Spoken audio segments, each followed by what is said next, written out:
کیا قیام پاکستان واقعی برطانوی اور امریکی سازش تھی؟ رولٹ ایکٹ کیا ہے اور اس کے خلاف قائد اعظم نے اسمبلی سے استعفیٰ کیوں دیا تھا؟ سینئر صحافی و پروگرام کیپٹل ٹاک کے میزبان حامد میر نے اپنے کالم میں اس حوالے سے لکھا کہ معروف برطانوی یونیورسٹی کے ایک بنگالی اور ہندو پروفیسر کے درمیان یہ بحث ہو رہی تھی کہ قیام پاکستان واقعی برطانوی اور امریکی سازش تھی تاکہ جنوبی ایشیا میں سابقہ سوویت یونین کا راستہ روکا جائے۔ بھارتی پروفیسر نے سوال اٹھایا کہ اگر قائد اعظم محمد علی جناح برطانوی ایجنٹ نہیں تھے تو ان سمیت کوئی بھی مسلم لیگی رہنما جیل کیوں نہ گیا؟ جیل صرف مہاتما گاندھی، موتی لال نہرو اور دیگر کانگریس رہنما کیوں گئے؟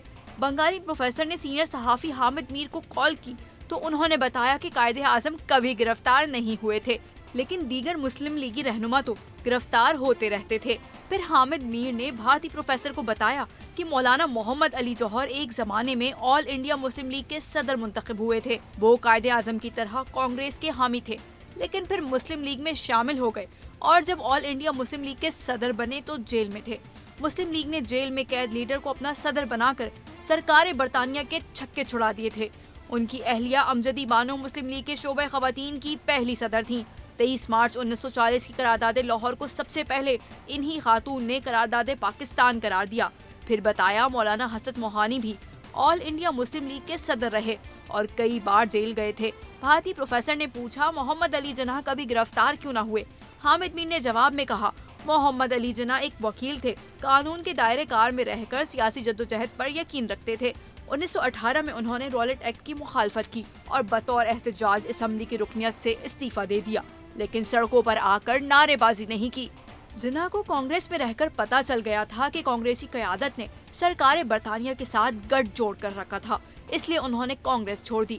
کانگریسی لیڈروں نے 1942 میں سول نافرمانی کی تحریک کا ڈرامہ کیا۔ سول نافرمانی کے اعلان پر گاندھی اور نہرو گرفتار ہو گئے۔ قائد اعظم نے سول نافرمانی کی حمایت نہیں کی اور جیل نہیں گئے۔ بعد میں ہندوستان کے آخری وائس رائے لارڈ ماؤنٹ بیٹن نے اعتراف کر لیا تھا کہ انہوں نے قائد اعظم کو متحدہ ہندوستان کا وزیر اعظم بننے کی پیشکش کی، لیکن انہوں نے قیام پاکستان پر اصرار کیا۔ بھارتی پروفیسر نے پوچھا کہ جناح کو ہر قیمت پر پاکستان کیوں چاہیے تھا؟ حامد میر نے کہا کہ قائد اعظم کا خیال تھا کہ کانگریس دراصل ایک ہندو راج قائم کرے گی جس میں مسلمانوں کے ساتھ وہی ہونا تھا جو آج بھارت میں ہو رہا ہے۔ وقت نے قائد اعظم کو سچا ثابت کر دیا۔